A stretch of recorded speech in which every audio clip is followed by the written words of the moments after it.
critically acclaimed, award-winning novelist since 1999, and she has been studying the Arthurian legends for half a century. Dawn Flight, starring the most likable Guinevere in all of Arthurian literature, was acknowledged as compelling by the Dallas Morning News and intense by USA Today. Kim's most recent full-length fiction release, King Arthur's Sister in Washington's Court by Mark Twain as channeled by Kim Iverson, Headlee, was hailed as solidly entertaining by Publishers Weekly. Its hardcover edition won the 2016 IDPA Benjamin Franklin Gold Medal for Science Fiction and Fantasy. Another of her novels that was first published in New York, the book Liberty, featured a female gladiator in ancient Rome and won the International 2015 Books Go Social Best Book Award for its second edition. Kim's nonfiction book of publishing and marketing advice for authors in the business of writing, and its associated workshops have been well received at libraries, colleges, book fairs, and conventions across the Mid-Atlantic region. The stage is yours. Thank you. So, are you going to be like fielding questions, or do you want me to field the questions, or how do you want me to proceed with this? Mr. Moderator. Normally, Come on in. people in the past, they talked about what got them started, right, their life story.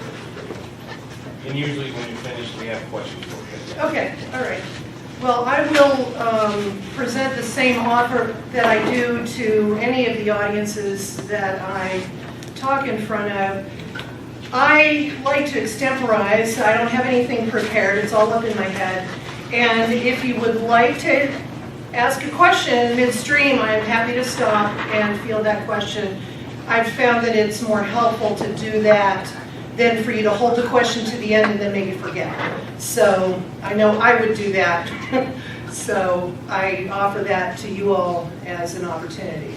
So my name, as he said, is Kim Iverson Headlee. I have been writing since I was about 9 years old. It began when I woke up from a dream that was particularly vivid. And I thought, you know what, I can turn that into a story. So I sat down and I wrote it. My interest in the Arthurian legends started when my parents, and this is going to date me, but that's fine. I'm half as old as dirt, so that's fine. When I was 7, my parents took me to see the movie Camelot in the theaters. And that movie enchanted me. There were 2 images that I remember when I was 7 that stuck with me.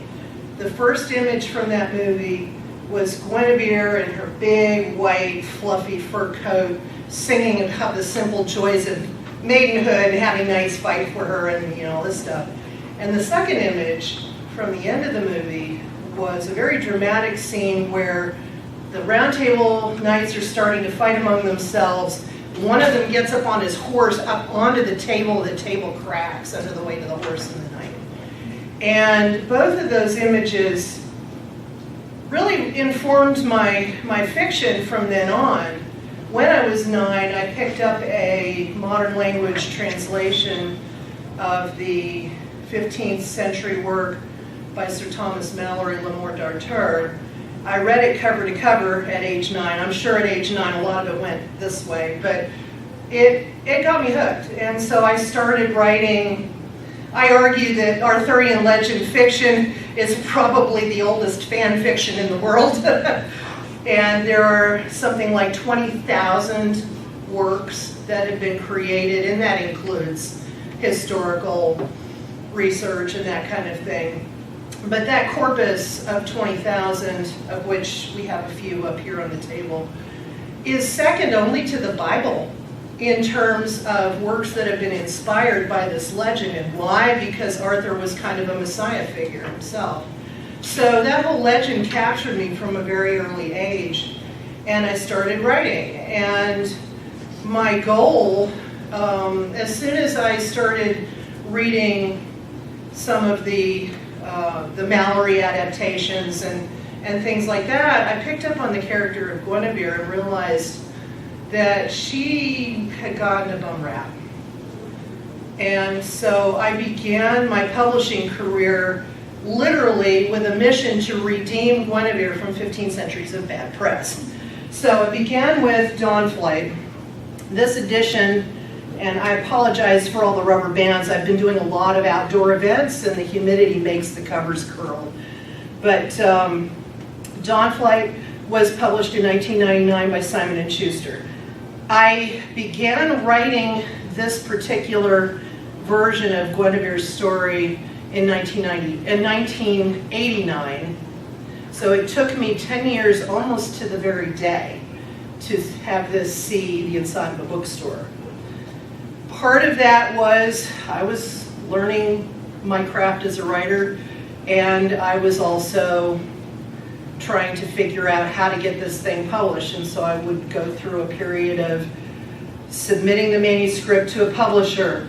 And in those days, and still to an extent today, it's true, if a publisher accepts an unsolicited submission, usually you have to single thread it. You have to wait until you get that acceptance or rejection back before you send it to the next one in the line. There are some exceptions to that, but you have to be very careful. So it's best to just err on the side of caution. So while I was sitting around for months and months waiting for a publisher to render a decision, I'd be working on revising the manuscript. And so I had this cycle of submit, edit, reject, submit, edit, reject, submit. And so before I got my literary agent, this edition had something like, I want to say 25 to 30 rejections of various publishers. Now, part of that was because I saw this story differently than it was originally published. I saw it as, well, primarily historical fiction with elements of fantasy and romance and action, adventure, hand-to-hand combat, and all of that stuff. It ended up, this particular edition is Sonnet Books, which was an imprint of Simon & Schuster for romance. And I never saw, I mean, yes, this features the meeting of my Guinevere character. Her name is Guiana Mora, or Gian for short, in the book. That was one of the reasons, or one of the techniques I used to divorce readers from all of the baggage that they bring to an Arthurian story with the name Guinevere. So it features the meeting of Gian and Arthur, and so without that, I mean, it does drive the plot, but there is so much more. There's an invasion, and she's betrothed to somebody else first, and various things. So when my literary agent sold it to a romance publisher, that kind of surprised me, but there you have it. So I do have, now that this edition is out of print and I am doing my own releases, I have re-released this Dawnflight with the red branded covers. I have another set of covers that I did not bring with me today, but you can see an example of it in this promotional card. It's a much more fantasy feel with Gian on the front with a sword. I have this whole kind of sword in the stone thing going on, and like that. And Morning's Journey has a coordinating cover in the other edition. Both of those are in print through the wonders of print-on-demand publishing. I have two separate ISBNs because they're two separate cover styles and that kind of thing. But the red branded ones are the ones that I came up with that are more for general audiences. I've found that sometimes seeing a woman with a sword on a cover can scare some people off, so I came up with the other branding. I am excited to announce that I have finally finished book 3 in this series, and this is eventually going to become an 8-book series. So, and it's called Raging Sea, and it features the coming-of-age story for my Lancelot character. And again, I have divorced the Lancelot baggage by renaming him. His name is Angusel, although in my research into the Scottish Gaelic language and so on, I've discovered that it's possible that his name may have been based on the Scottish Gaelic term Lanciolta, which I translate to mean blade cunning. Lan is blade. So, and then you have the Dubh connection. D-U-B-H, do in Scottish Gaelic means black, and loch, of course, is lake. So he could be, you know, a master of blade cunning from the Black Lake. So that's the thrust of book 3. It will be available, actually part 1 of book 3 is a free digital download, Raging Sea Reckonings, and I'm working on editing part 3. My editor has part 3, and it'll be available, I'm hoping, digitally in December, and then December 2018, and in print by February.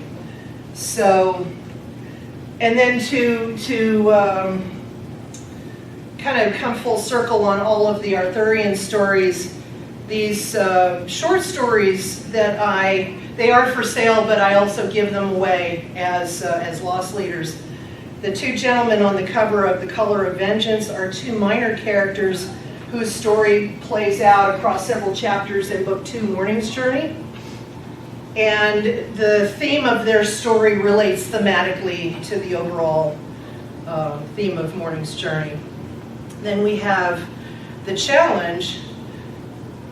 We have my Guinevere character, Gian, on the cover of this. This takes place about 10 years after Morning's Journey ends. Her relationship with Arthur is in a different place, and he has been captured in battle by another warrior woman who challenges her to a fight to the death to get him back. And to hedge her bets, the challenger has decided to channel a demon. So this one reads as sword and sorcery fantasy. I call it my chick fight on steroids. It is also being developed as a comic by Tim Shin, who is a freelance colorist for Marvel Comics and DC. Now, some of you all have a copy of the earlier version of it. That artist dropped out of the project, and so it languished until I met Tim earlier this year in February at a convention called MarsCon in Williamsburg, Virginia. So, and Tim is also, once we get the challenge comic done, and all of the interior pages are done, we're just putting the finishing touches on the cover pages. Then he's going to start working on the comic version of Kings. Kings started life as a short story collaboration with a friend of mine, one of my longest and dearest writer friends, who we were trying to create a story. Patricia Duffy Novak, who is a professor of agricultural economics at Auburn University, she is a master at short stories. She's had short stories published in Realms of Fantasy, Marion Zimmer Bradley's Fantasy magazine, and several others that I can't even think of off the top of my head. And whereas I am more comfortable with the long form. So we worked on this short story, and basically the 2 kings in question, the one with the short hair is my Arthur from my Dragon's Dove Chronicles series, and the king with the long hair is her mage king, Garen, from her high fantasy series. And Garen gets banished into Arthur's world literally as Arthur is marching his army to a battlefield. And so it's like, who is this Yahoo? What's this weird blue light coming off of his fingertips? And what do I do with him? So I call this one my darkly humorous mage out of water tale. And it really does read as pretty much straight up sword and sorcery fantasy. Some of you have a copy of another novella called Twins. I've run out of those. Twins features two redheaded young ladies on the cover. They are Gian and Arthur's twin daughters. So that story takes place about 20 years later, and it features basically that it is going to be the genesis of what will be book 6 in my series, Sundown of a Dream. And the way I describe that one is, if you think you know how Camelot fell, read Twins, because I mine the most ancient Welsh legends that date back. Well, they were finally codified in the 14th century, maybe 13th century, and written down. It was part of the oral tradition, and there was a series of poems that mentioned Arthur, mentioned Mordred, mentioned Guinevere, mentioned Guinevere's father, so on and so forth. And I drew on all of those to create Twins. Now, I mentioned that this is going to be an 8-book series, and what I'm going to do is a little bit different than what many authors do. Book 6 is going to end up with everybody dying. Book 7 is going to go back to their parents. So you're going to get the stories of Uther and Igraine, and Gian's parents, and Angusel's parents, and that kind of thing. And then book 8 is going to be Arthur's coming of age story, because it's only alluded to in the opening of Dawnflight. I wanted Dawnflight to be Gian's story, not Arthur's. In fact, you don't even meet Arthur until the 3rd chapter. So, and I see that novel structure and that timeline structure as kind of the Wheel of Fortune, and the idea that time is cyclical. And so I go all the way to their deaths, and then I go back and bring the wheel back around. And the other thing is, too, it was kind of depressing to think about ending the series with everybody dying. So, and you know everybody's going to die. It's Arthurian legends. But at any rate, so that was my solution for all of that. Welcome. Hello.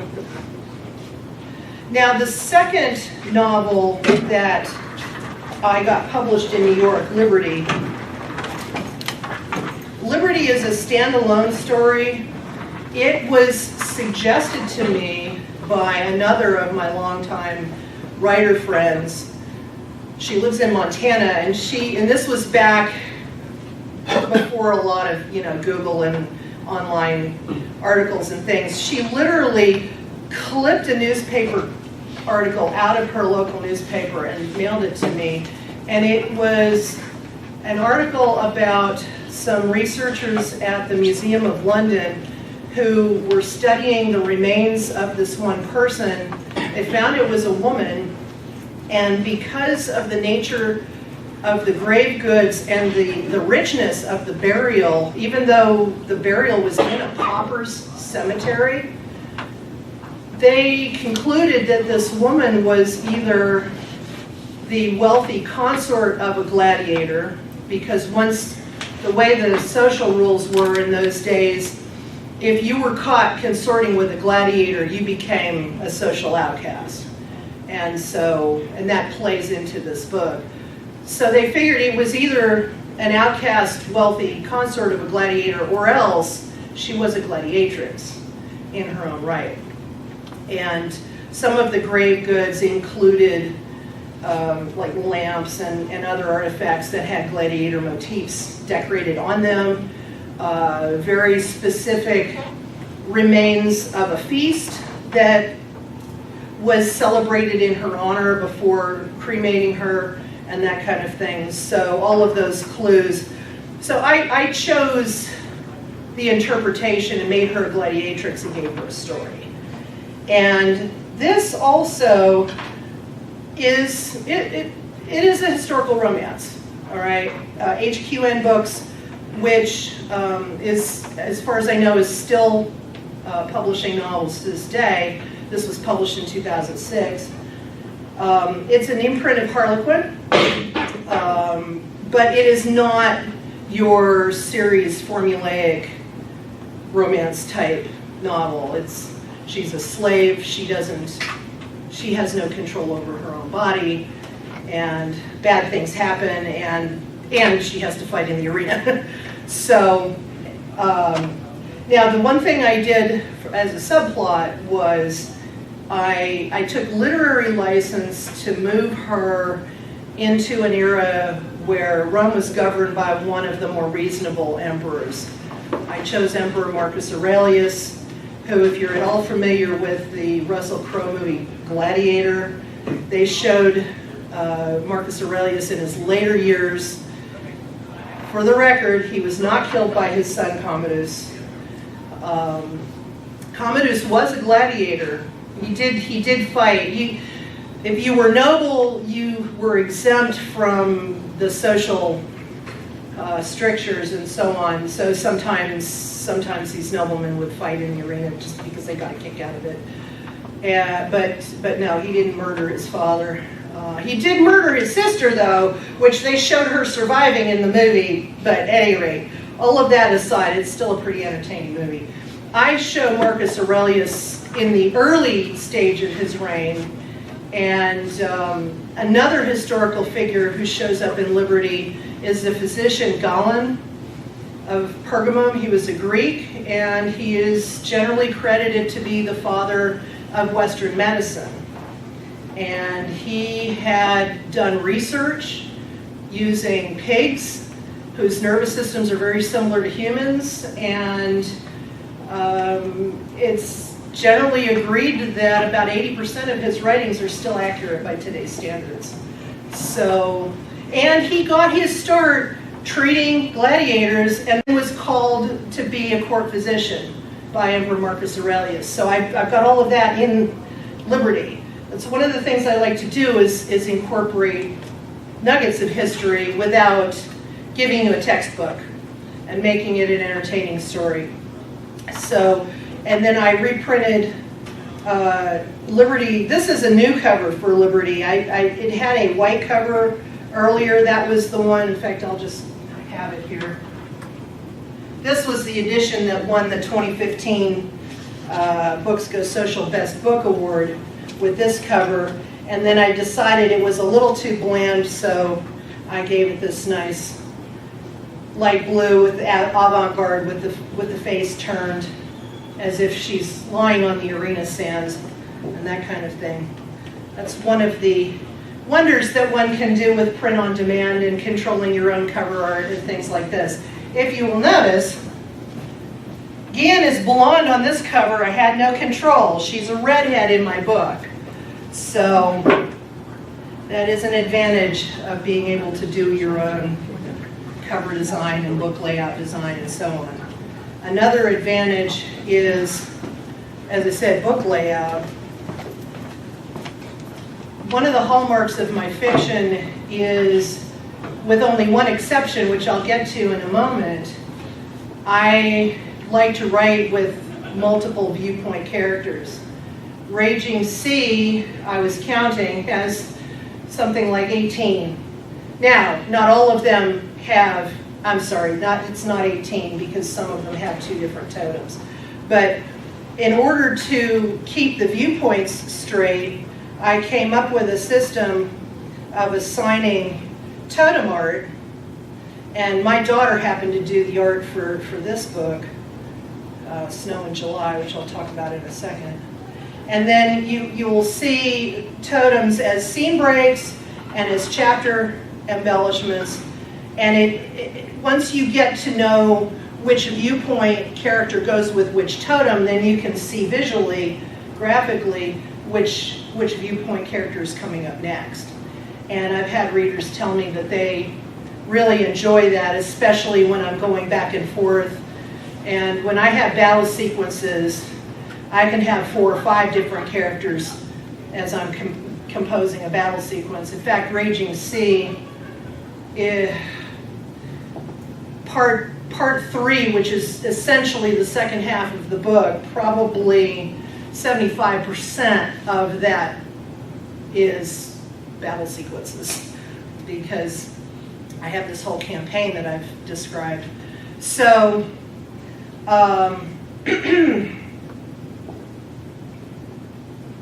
let's talk about Snow in July. Snow in July was another work that I had started as a collaboration with my friend Patricia. And as a professor at Auburn University, she of course had access to their wonderful library. Snow in July is a medieval paranormal romance. It begins literally in the middle of the Battle of Hastings.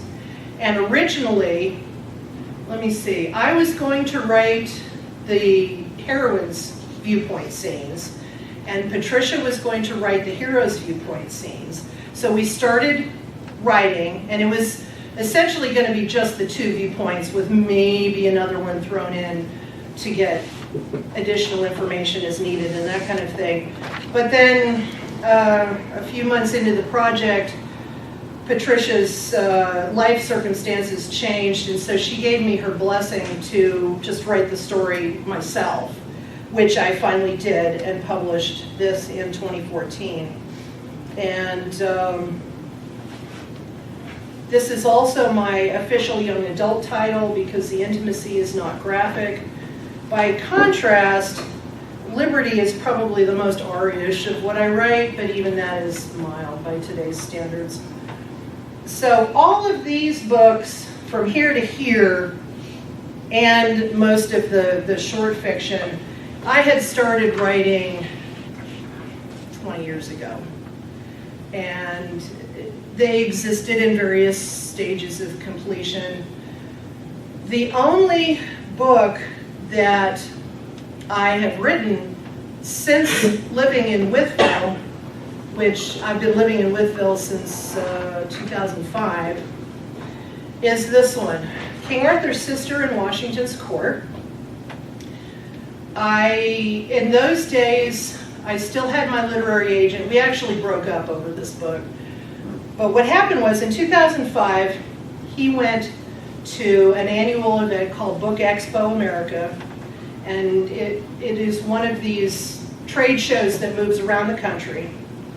And he went to the one in 2005, which I believe was in New York City, where he was living at the time. And he came back, sent out a blanket message to his client list and said, hey, I've met this publisher at Book Expo who's looking to acquire manuscripts that are sequels to 19th century authors' works.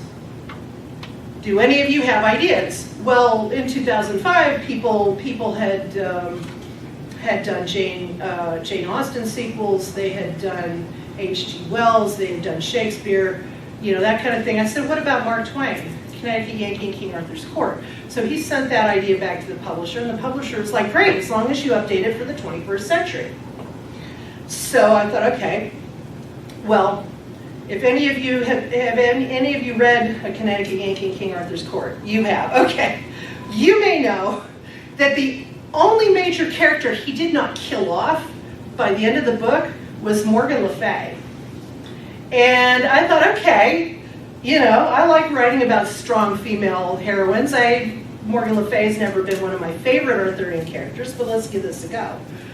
So, long story short, I ended up saving Morgan Le Fay from 15 centuries of bad press. But at any rate, the setup is Morgan Le Fay is upset that the Yankee has messed up her world, so she tries to cast a spell to get herself to Connecticut of 1879, but it goes wrong by 300 miles and 200 years, and she lands literally in the middle of the Maryland Renaissance Fair of 2079.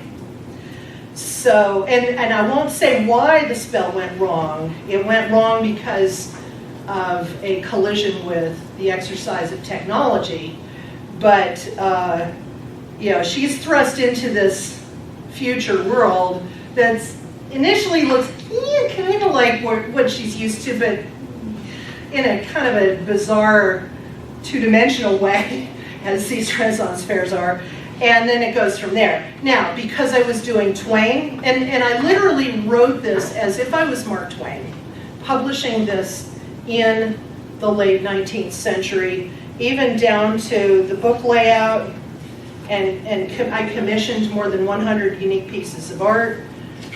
You have the old-fashioned way of naming and laying out chapters.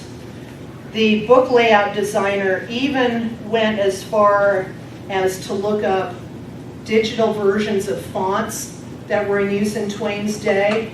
And my editor studied Twain's style, and she looked up 19th century grammar and punctuation standards. So this is literally the whole package, as if Mark Twain had written it. And as I said, from a regional fiction standpoint, this is the only book that I've written since living in Wytheville, Virginia. Now, what happened was, and I do talk about this book, Twain really never included a bio statement with any of his books, or if he did, he was kind of tongue-in-cheek about it. So my bio, I call it Kaziwick for short because the title is as long. At any rate, my Kaziwick bio is substantially different, and it talks about my journey to writing this book, because after I got the green light from that publisher, I got 50 pages in, and then it hit me. Who did I think I was? Trying to emulate the father of American literature. And so that doubt stopped me in my tracks for 3 years. I didn't work on anything. None of these books, nothing, for 3 years. I finally got out of it by getting onto a treadmill and exercising regularly, getting those endorphins flowing. Of course, by then, if I had finished that book in 2005, 2006, it would have gotten into the pipeline and probably had been published in time for the 100th anniversary of Mark Twain's death in 2010. But because I got the grandmother of all writer's block cases, I missed that window. And then when I went back to my literary agent and said, hey, I finished this book, he's like, nobody wants it now. It's like, okay, fine. I've done this. This has been the book to reclaim my writing soul, and we're done. So we parted ways, and that's when I started doing independent publishing. And even this hardcover is independent print-on-demand publishing. So that pretty much wraps up my writing journey. It is still ongoing. I am fortunate in that I write full-time, write and market full-time. I do not have a job outside the home anymore. I used to be a computer software engineer and database administrator and that kind of thing, but not anymore. And so that's the focus of my time now, is my writing and promoting my writing. So any questions, comments? I'm just going to pull up a chair while you all think. Anybody? Are there crickets out there chirping? Eek, eek, eek, eek.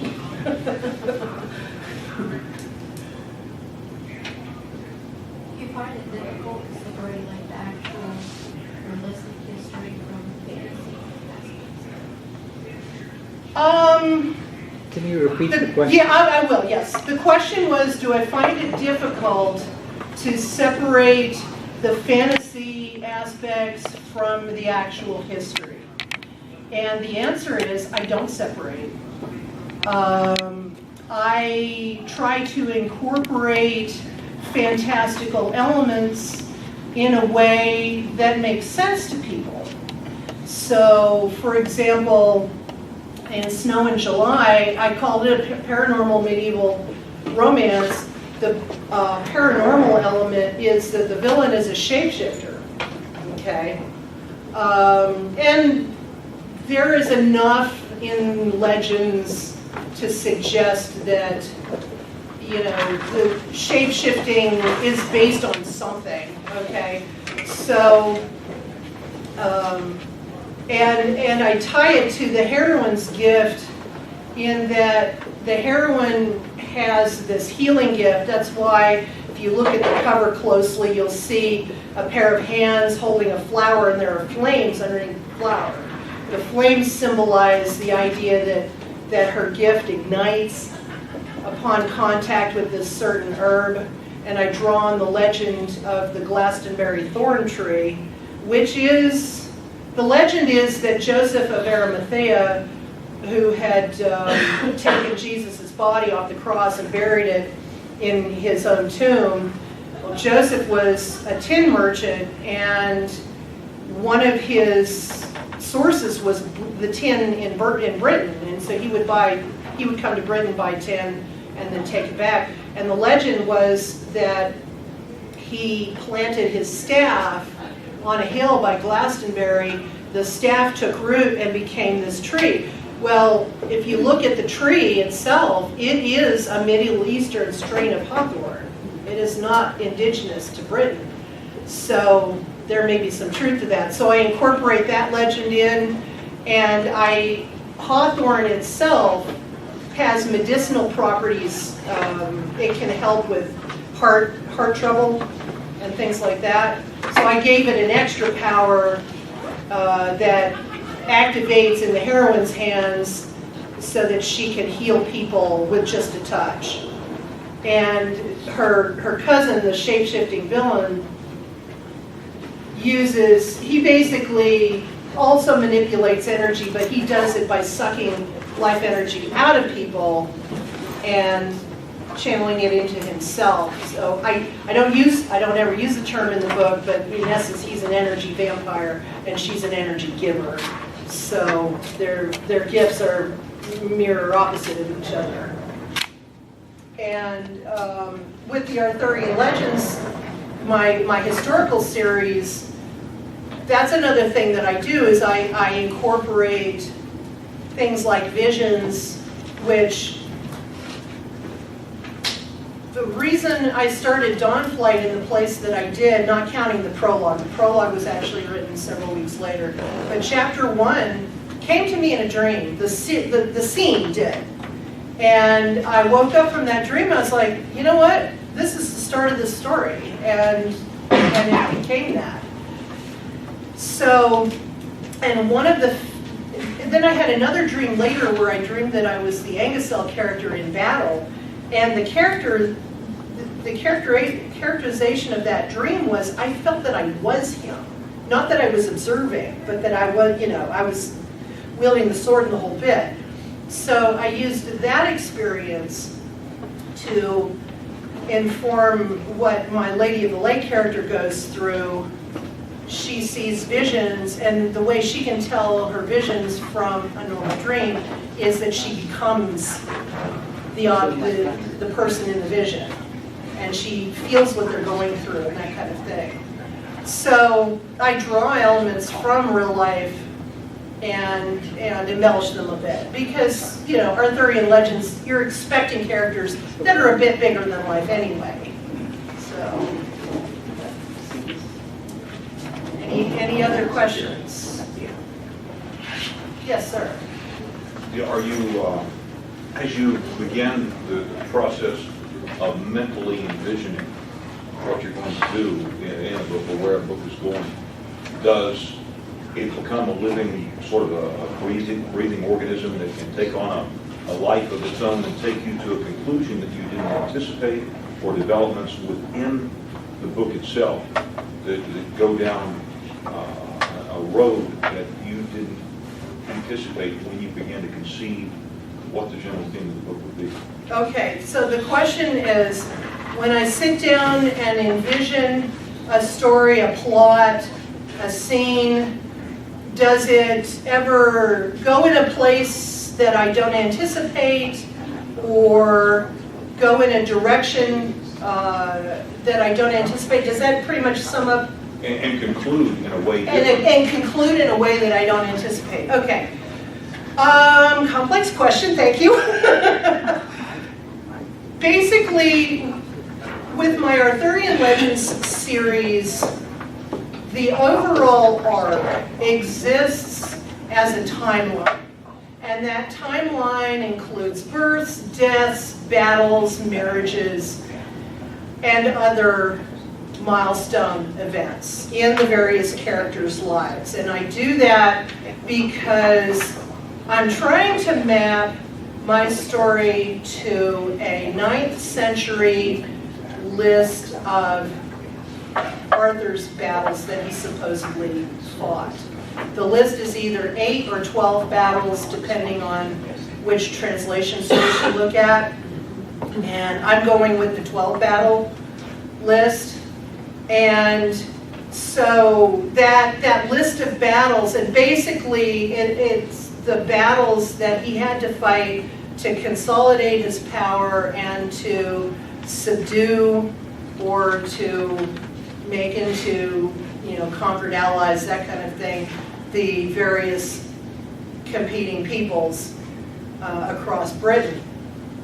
And so that list of battles forms the basic framework of the story, and it concludes with the Battle of Baden Hill, which supposedly was the watershed event that caused his kingdom to experience a generation's worth of peace.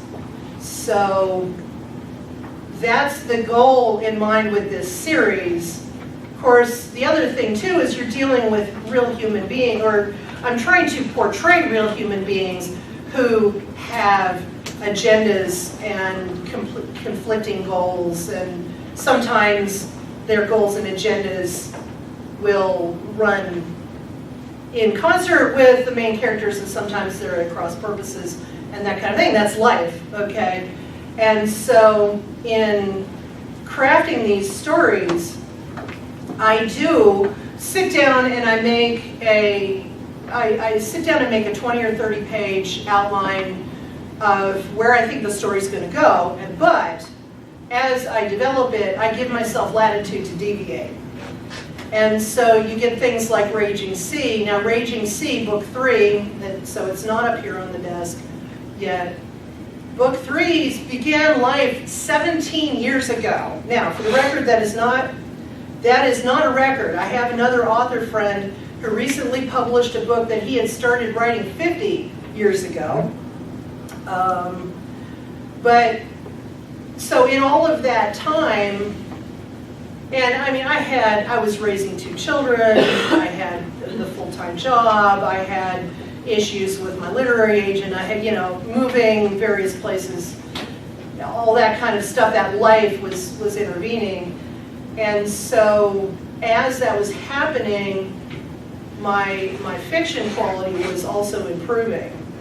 So when I finally sat down in May of this year to finish Raging Sea, my fiction was in a much better and a much higher quality plane than it was 17 years ago. And that allowed me to do things that I had never envisioned 17 years ago. Things like one of the aspects that I like to touch on is every person is a spiritual being. Whether we acknowledge a higher being than ourselves or not, we are still spiritual beings. And so there is this whole tension. Britain in the 5th and 6th centuries was in a flux between pagan religions and Christianity and so on and so forth. And reading Arthurian fiction by other authors, I tended to see, one of the most famous examples is Marion Zimmer Bradley's The Mists of Babylon, where her take on it was, all pagans are good, all Christians are bad. And I read that and I was like, no, they're not. I can do better than that. And that's where Dawnflight, in one of life's little ironies, the first edition of Dawnflight, which I call my anti-Mists of Babylon book, it hit the bookshelves literally the day she died, back in September of 1999. So, and so I treat a character's spirituality, and they tell me what spirituality they are, whether they're Christian or whatever. And so I try to treat that all with respect. And so you get this whole spiritual aspect going on that in the background. I try not to be, because I hate reading fiction that's preaching, so I try not to preach. But the spirituality informs the characters, and they're the ones that tell me, what it is they need, what it is they're looking for. And so I try to describe it. Yes, sir, I'm back. Do you think that, like you said, it can take 17 years to write a book because, like you said, you're raising kids, you have a job, and you're experiencing life, and there's changes?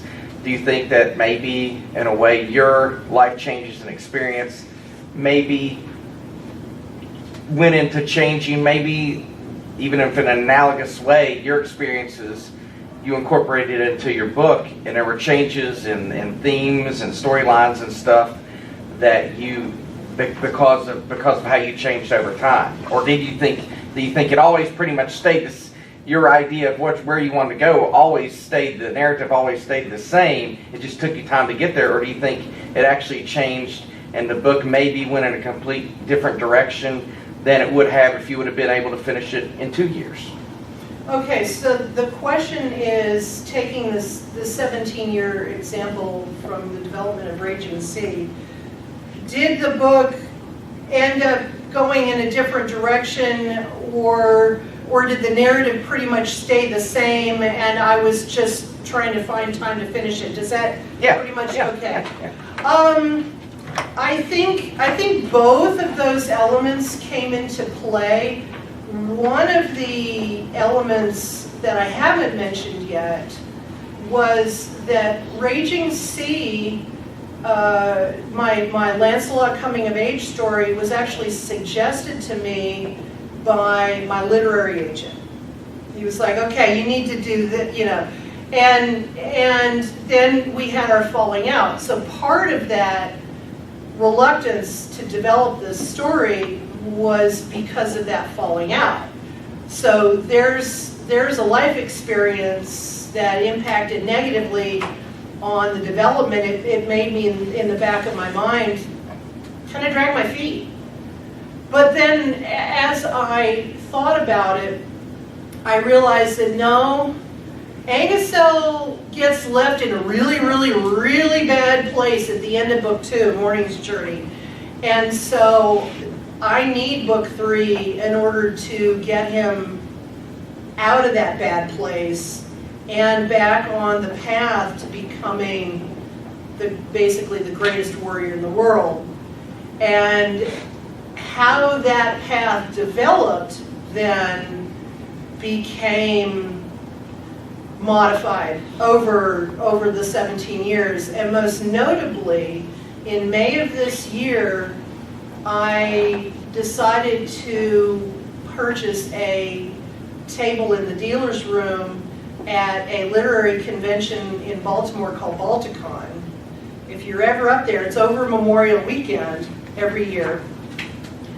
Fantastic opportunity, tons of authors, lots of panels and content and activities going on, plus the dealer's room where you have writers selling their books and all kinds of fun stuff, steampunk, costume, accessories, and just pretty much everything. But at Balticon, the first night, because from my house to Baltimore is about 6 hours, so for an event like that, I go up the night before, especially if I have to set up to start selling pretty early the next day. So I went up the night before, that Thursday, spent the night in the hotel, and woke up that morning in my hotel room with an idea, literally as I'm opening my eyes, with an idea for the major character, Angusel, that not only informed his character for the rest of the book, but it is going to carry through into the entire series. And basically what it was, he is one of my pagan characters. He's not a Christian. And he ends up forging a connection with his gods, and the gods communicate directly with him through, and this is all part of him becoming, I'm going to use a term that's trivialized. The term is berserker. I call it battle frenzy in the book. And he is a specifically anointed class of champion who ends up forging this connection with the gods. And they are able to give him information that he wouldn't otherwise have. They lend him strength, they lend him stamina, that kind of thing. But the other problem is I had to pull back because something like that would be very easy to dive into the superhero realm, and I didn't want to do that for this book. So I have this one scene where all of a sudden he's hearing somebody's thoughts and he responds to the question in this general's mind, and then he's like, wait a minute, how did I hear his thoughts? And the gods tell him, we help you as we see fit. He's like, really? So he tries to sense other people's thoughts, but he doesn't. He just hears this static in his head. And so that's where I pulled it back from the superhero thing to where he's not always reading people's thoughts. He's just, the gods are just helping him where they know they need to help him. And that whole connection harks back to the Camelot musical again, where if you're at all familiar, the introductory song that Lancelot sings, one of the lyrics it's the song titled C'est moi, or it is I. C'est moi, the angels have chose to fight their battles below, and these gods have chosen him to fight their battles. They're the angels, and that's the connection with the Camelot musical. Other questions? How are we doing on time? I have no idea. We have a few minutes left. A few minutes left. Fine. At least 15 minutes. More questions? Yes, ma'am. You talked about the on-demand publishing that you do. Yes. How does that process work? Because I've never heard of it. Okay, the question is, how does the print-on-demand process work? Very simple. If you would like to buy a copy of one of my books, and I don't have it with me here, go out to Amazon.com, go out to BarnesandNoble.com, go out to BooksAMillion.com, any one of those, find my books, hit purchase, and that generates a print-on-demand order. So, and I use two print-on-demand publishers. I use Amazon. Let me see. The paperback version of this is through Amazon. I have them in the back, but these are all done through Amazon. And so if you order one of these, it will generate a print-on-demand. In fact, somebody just the other day bought a copy of Cakes that way. And if you go out to the product page, sometimes if it's an Amazon printed book, it'll say it's in stock, which it should, okay, because it's in stock because they can create it right there. These other books, Snow in July, Liberty, and these two editions of Dawn Flight and Morning's Journey, and the hardcover of Keswick are done through the other major print-on-demand publisher, Ingram Spark. Ingram Spark is a division of Lightning Source, which is a division of the Ingram Content Group. Ingram is the major book distributor for all publishers. So this was distributed by Ingram, and this was distributed by Ingram back in the day, and so on. And what frosts me about Amazon is you go to the Amazon product page for Snow in July or Liberty or Dawnflight or whatever, and it'll say temporarily out of stock. And it's like, what? No, it's not by definition because it's print on demand, but whatever. They're trying to, I don't know what it's doing. But at any rate, I'm probably the only native Seattleite who actively does not like Jeff Bezos. So we won't get on that soapbox today. Well, somebody really wants me to. Any other questions? I did forget to pull up my business of writing book. I do have copies of it back in the back. That is also another Amazon title, and again, you can either buy copies for me today, which thank you, or you can go out later to Amazon or Barnes & Noble, Books A Million. They just won't be discounted because I offer them at a discount when I do personal appearances.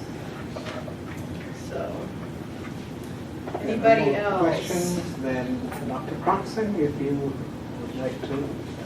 This is Dr. Croxing, our president of Bluefield State College, who always makes time for our authors. Well, thank you. Thank you for being here today. It has been really exciting Thank you. listening to you. Thank you. And just fascinating listening to how you incorporate real life with Arthurian and other legends, and also bringing in musicals like Sure, Camelot and, sure. and other things. So just really bringing all of this into your work. So I can't thank you enough for sharing your insights with the class, and also about the process of publishing, which is probably just as difficult as writing. It can be. That's why I published my business of writing book to help other people. So we are pleased to offer you just this little token certificate of appreciation for joining us today, and we're delighted to have you with us. Thank you. Thank you very much. Thank you. All right, take I care. also want to alert you to Emily Coppola here, who is with the Princeton Times.